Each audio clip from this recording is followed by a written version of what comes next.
were just trashy. Okay. Hello, trashy. Well, our first attempt crashed the computer, so we're going to try again. Yay, trying again. Okay, Yay. time for scriptures. Chapter 5, here we go. Jesus preaches the Sermon on the Mount. Its teachings replace and transcend some aspects of the law of Moses.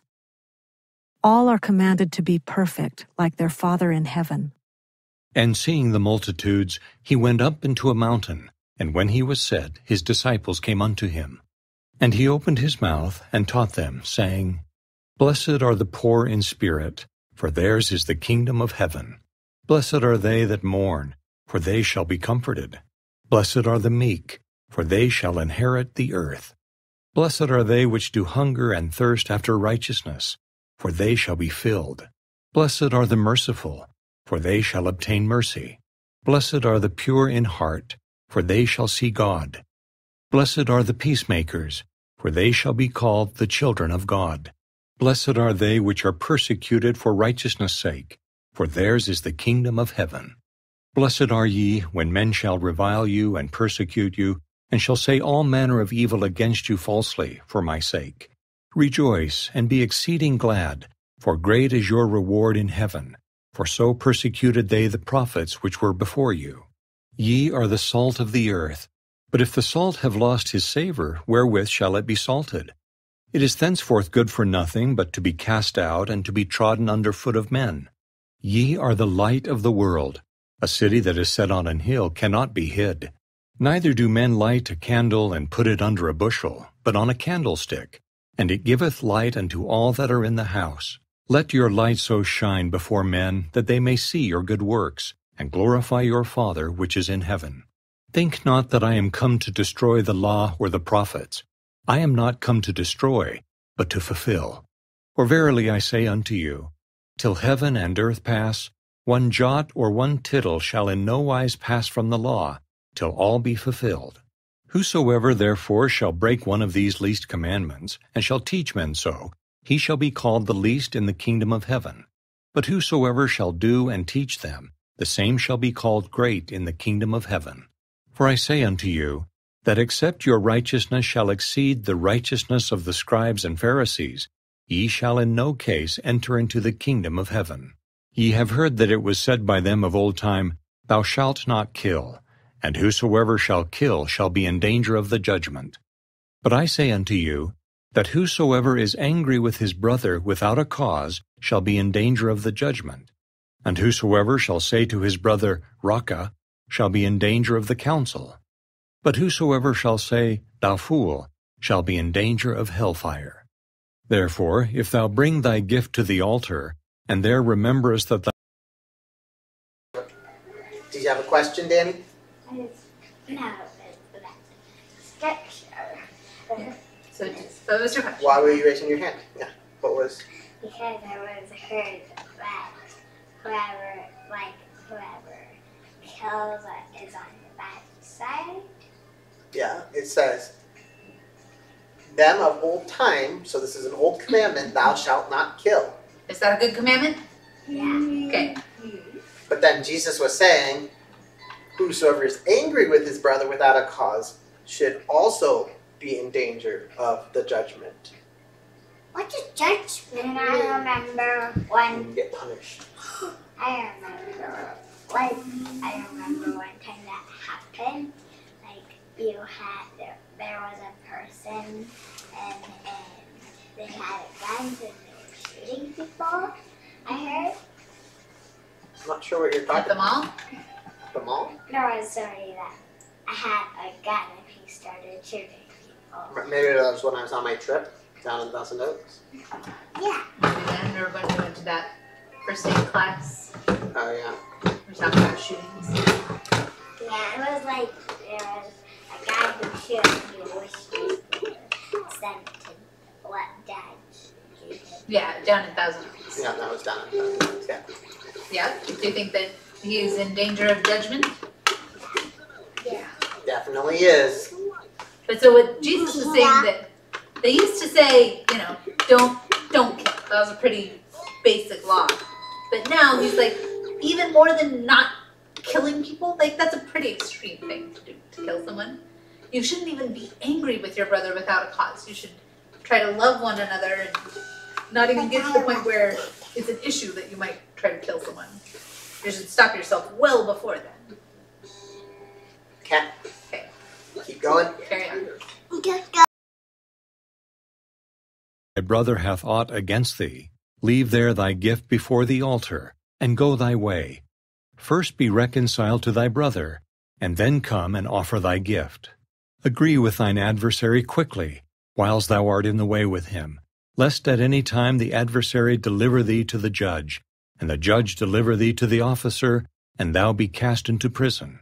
Verily I say unto thee, thou shalt by no means come out thence, till thou hast paid the uttermost farthing. Ye have heard that it was said by them of old time, Thou shalt not commit adultery. But I say unto you, that whosoever looketh on a woman to lust after her hath committed adultery with her already in his heart. And if thy right eye offend thee, pluck it out and cast it from thee. For it is profitable for thee that one of thy members should perish, and not that thy whole body should be cast into hell. And if thy right hand offend thee, cut it off and cast it from thee. What does that even mean? What does what even mean? Verses 29 and 30?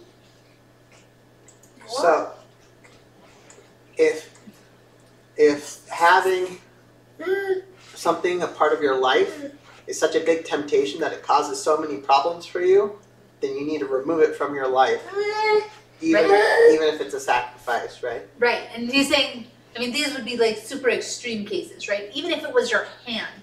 If having a hand was making it so that you couldn't do good things, you should cut your hand off. Now, generally, that's probably not what people want to do. Right? So, like, what about... You can control your hand with yourself. Yeah, but what about addictions? Like, if you get too addicted to electronics and you start being mean and you want to play electronics all the time and it makes you a mean person or you're doing bad things because you just want to play electronics and you don't want to do anything else. In that case, then it's good to just get rid of all electronics rather than have to deal with. Even though the electronics may also have good uses, right? There's lots of good things you can do with good electronics. So, if it ever becomes a problem for you, it prevents you from being a good person, we would rather you not have electronics than And have it be an issue. yeah. Yes, Danny? It's kind of like a little bit, just a little bit like Skylar. Sometimes, I think all of us sometimes have issues with good things being too much, right? Like, Skylar just loves doing electronics. Yeah, but we're not judging other people. If you're gonna talk about your problems, you talk about your own problems. You don't talk about other people's problems. Skylar, you could be watching me right now. I have kind of a problem with it. Sometimes VR gets you get a little emotional about VR. Yeah. Yeah. So if it becomes too much of a problem, then we have to kind of limit it for you. Yeah, mom can have the same problem sometimes with like Facebook. Mm-hmm. Facebook can be like a really good thing for mom, right? I can talk to my friends, I know about things in our community, lots of good things. But sometimes it's too much and I have to say, okay, I'm not even going to touch Facebook for like a week. Okay. Maybe have a comment. What? So, Eve stopped by doing. Remember that sign next to our door? And it said something right next to our doorbell. Mm-hmm. I can't remember what it said again. Use your words. I don't know what you're talking about. No, that sign. I know that sign, but I don't see how it relates to this. No. It's like somebody gave you a lollipop and then for cash, cash, but that what it said. Don't do that. Yeah. Okay, let's keep reading. Do that.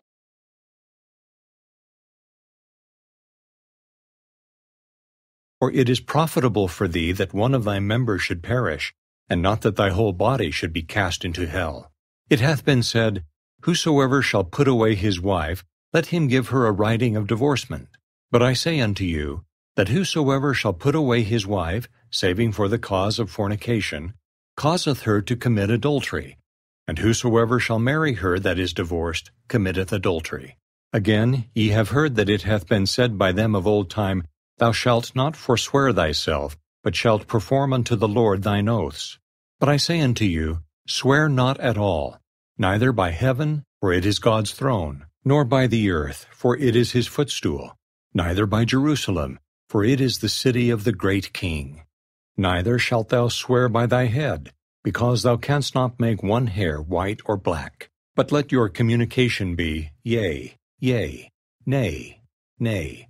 For whatsoever is more than these cometh of evil. Ye have heard that it hath been said, An eye for an eye, and a tooth for a tooth. But I say unto you, that ye resist not evil, but whosoever shall smite thee on thy right cheek, turn to him the other also. And if any man will sue thee at the law, and take away thy coat, let him have thy cloak also. And whosoever shall compel thee to go a mile, go with him twain. Give to him that asketh thee, and from him that would borrow of thee, turn not thou away. Ye have heard that it hath been said, Thou shalt love thy neighbor, and hate thine enemy. But I say unto you, Love your enemies, bless them that curse you, do good to them that hate you, and pray for them which despitefully use you and persecute you, that ye may be the children of your Father which is in heaven. For he maketh his sun to rise on the evil and on the good, and sendeth rain on the just and on the unjust. For if ye love them which love you, what reward have ye? Do not even the publicans the same? And if ye salute your brethren only, what do ye more than others? Do not even the publicans so? Be ye therefore perfect, even as your Father which is in heaven is perfect.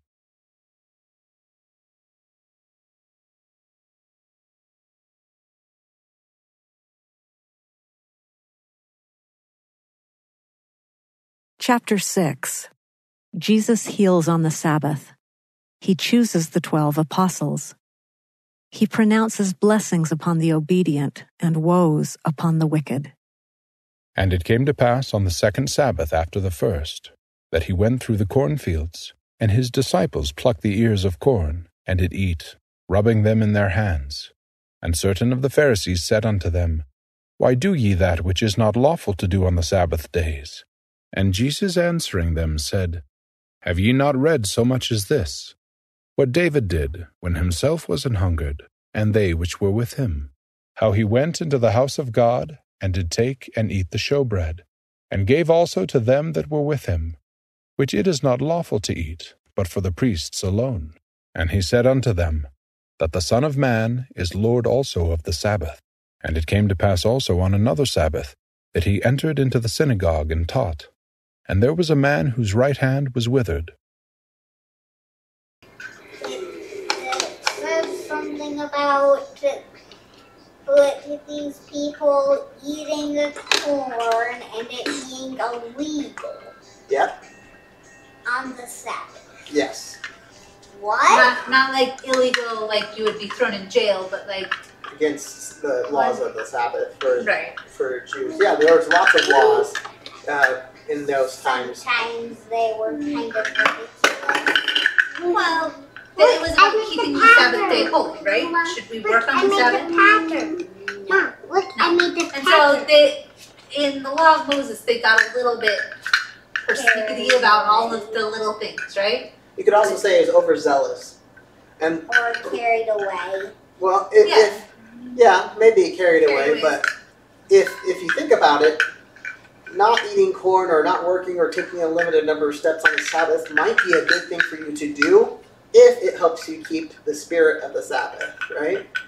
But the problem starts to become is if you follow a rule and you don't even know why you're following a rule, or if you follow a simple rule and it doesn't, you don't keep the Sabbath day holy still, then, that rule isn't doing a whole lot of good. So like at BYU, they have, this was an example that one of my religion professors gave us of something like this. at BYU they have some rules about where boys and girls live, right? That boys live in boys' apartments, girls live in girls' apartments. They don't go together, and that you're not supposed to go into where the bedrooms are for the opposite gender. So like when mom and dad were engaged, I never went into mom's bedroom while we were dating. I didn't go back to where dad's bedroom was, right? Well, and that was a pretty hard and fast rule. And they had some rules about how late you could be in apartment of the opposite sex. Yeah, so like at midnight, I had to leave dad's apartment. Yeah. And at midnight, dad had to leave my apartment. That was the rule. Yeah. Well, so my religion teacher, he said one night he went into a girl's bedroom after midnight.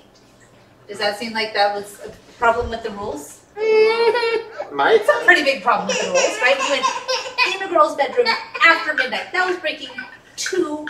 Well, he was the girl's home teacher, and she was sick, and she needed a blessing, and she needed to go to the doctor's. So he went in her room, gave her a blessing, and took her to the doctor's. Do you think that was an okay thing to do? Yes. Even though it was against the rules?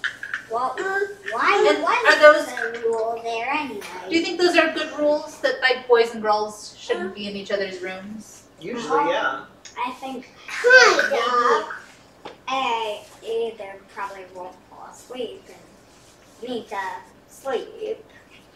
Well, right. If you need to sleep, then you need to go to your own. Then now Because like you like sometimes change your clothes. Yeah. If you like there were girls in your clothes, not going to be good. So those are the kinds of things that we have to do. So they were really good rules, and they were important rules to keep. But under those circumstances, was the rule more important, or was helping the girl?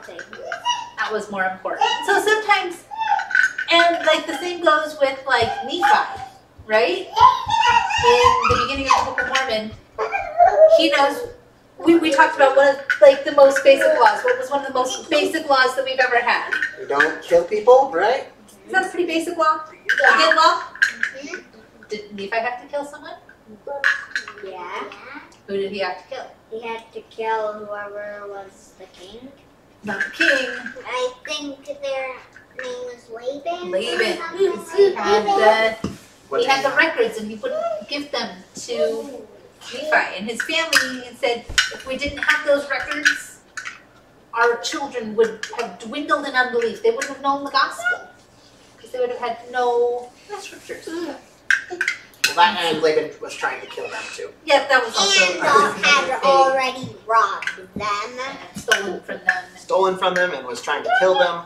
Not a good guy in general. Not in a great place. And so in that case, he said that it is better that one man perisheth than a whole nation dwindles and perishes in unbelief. Right? Even though, like, not killing people, pretty much the most basic law that we have, right? Like, don't kill people. Yeah. Okay. Let's keep going, shall we? Yeah. And the scribes and Pharisees watched him, whether he would heal on the Sabbath day, that they might find an accusation against him. But he knew their thoughts, and said to the man which had the withered hand, Rise up, and stand forth in the midst. And he arose and stood forth. Then said Jesus unto them, I will ask you one thing. Is it lawful on the Sabbath days to do good, or to do evil? To save life, or to destroy it? And looking round about upon them all, he said unto the man, Stretch forth thy hand. And he did so. And his hand was restored whole as the other. And they were filled with madness, and communed one with another what they might do to Jesus. And it came to pass in those days, that he went out into a mountain to pray, and continued all night in prayer to God. And when it was day, he called unto him his disciples, and of them he chose 12, whom also he named apostles, Simon, whom he also named Peter, and Andrew his brother, James and John, Philip and Bartholomew, Matthew and Thomas, James the son of Alphaeus, and Simon called Zelotes, and Judas the brother of James, and Judas Iscariot, which also was the traitor. And he came down with them, and stood in the plain, and the company of his disciples. And a great multitude of people out of all Judea and Jerusalem, and from the seacoast of Tyre and Sidon, which came to hear him, and to be healed of their diseases, and they that were vexed with unclean spirits. And they were healed. And the whole multitude sought to touch him, for there went virtue out of him, and healed them all. And he lifted up his eyes on his disciples, and said, Blessed be ye poor, for yours is the kingdom of God. Blessed are ye that hunger now, for ye shall be filled. Blessed are ye that weep now, for ye shall laugh. Blessed are ye when men shall hate you, and when they shall separate you from their company, and shall reproach you, and cast out your name as evil for the Son of Man's sake. Rejoice ye in that day, and leap for joy. For behold, your reward is great in heaven. For in the like manner did their fathers unto the prophets. But woe unto you that are rich, for ye have received your consolation. Woe unto you that are full, for ye shall hunger. Woe unto you that laugh now, for ye shall mourn and weep. Woe unto you when all men shall speak well of you, for so did their fathers to the false prophets. But I say unto you which hear, love your enemies, do good to them which hate you, bless them that curse you, and pray for them which despitefully use you. And unto him that smiteth thee on the one cheek, offer also the other. And him that taketh away thy cloak, forbid not to take thy coat also. Give to every man that asketh of thee, and of him that taketh away thy goods, ask them not again. And as ye would that men should do to you, do ye also to them likewise. For if ye love them which love you, what thank have ye? For sinners also love those that love them. And if ye do good to them which do good to you, what thank have ye? For sinners also do even the same. And if ye lend to them of whom ye hope to receive, what thank have ye? For sinners also lend to sinners, to receive as much again. But love ye your enemies, and do good, and lend, hoping for nothing again. And your reward shall be great, and ye shall be the children of the highest. For he is kind unto the unthankful, and to the evil. Be ye therefore merciful, as your Father also is merciful. Judge not, and ye shall not be judged. Condemn not, and ye shall not be condemned. Forgive, and ye shall be forgiven. Give, and it shall be given unto you. Good measure, pressed down and shaken together, and running over, shall men give into your bosom. For with the same measure that ye mete withal, it shall be measured to you again. And he spake a parable unto them. Can the blind lead the blind? Shall they not both fall into the ditch? The disciple is not above his master, but every one that is perfect shall be as his master. And why beholdest thou the mote that is in thy brother's eye, but perceivest not the beam that is in thine own eye? Either how canst thou say to thy brother, Brother, let me pull out the mote that is in thine eye, when thou thyself beholdest not the beam that is in thine own eye? Thou hypocrite, cast out first the beam out of thine own eye, and then shalt thou see clearly to pull out the mote that is in thy brother's eye. For a good tree bringeth not forth corrupt fruit, neither doth a corrupt tree bring forth good fruit. For every tree is known by his own fruit. For of thorns men do not gather figs, nor of a bramble bush gather they grapes. A good man out of the good treasure of his heart bringeth forth that which is good, and an evil man out of the evil treasure of his heart bringeth forth that which is evil. For of the abundance of the heart his mouth speaketh. And why call ye me Lord, Lord, and do not the things which I say? Whosoever cometh to me and heareth my sayings, and doeth them, I will show you to whom he is like. He is like a man which built an house, and digged deep, and laid the foundation on a rock. And when the flood arose, the stream beat vehemently upon that house, and could not shake it, for it was founded upon a rock. But he that heareth and doeth not is like a man that without a foundation built an house upon the earth, against which the stream did beat vehemently, and immediately it fell, and the ruin of that house was great.